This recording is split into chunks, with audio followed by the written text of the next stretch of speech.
I often find myself looking for something new and underused to try out in Path of Exile. And even if I can make an underused skill or mechanic work, usually there's a reason why the build isn't more popular. But this time, I'm a bit at a loss why nobody plays this skill. Yeah, okay, except for that reason.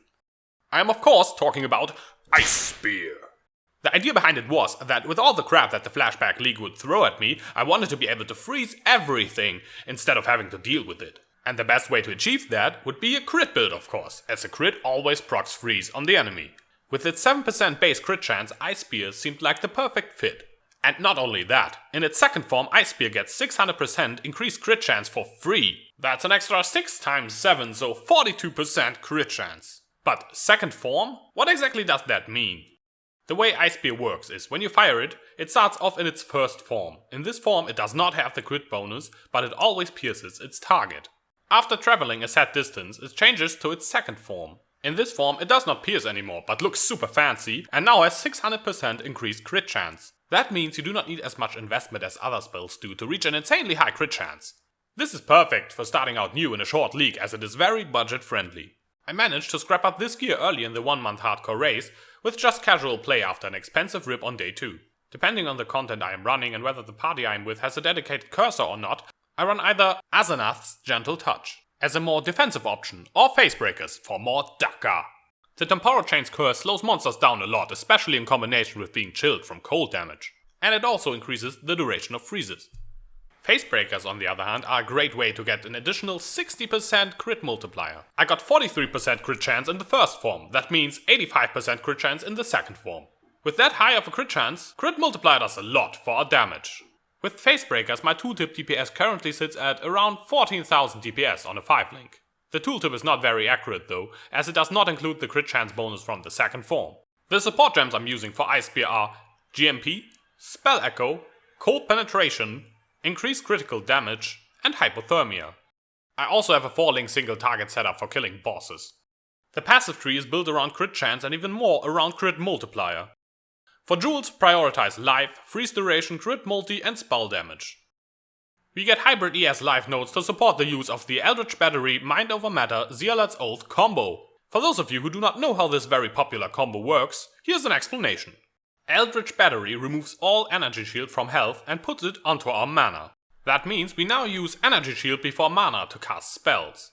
With the delay on energy shield recharge, however, this alone does not allow us to continuously cast our spells. That is why we also get Zealot's Oath. This converts health regeneration into energy shield regeneration. And that is where the Blood Dance boots come into play. They grant frenzy charges on kill, which is a nice damage boost overall. But they also grant you 1% health regen per frenzy charge, which then gets converted to energy shield regeneration by Zealot's Oath.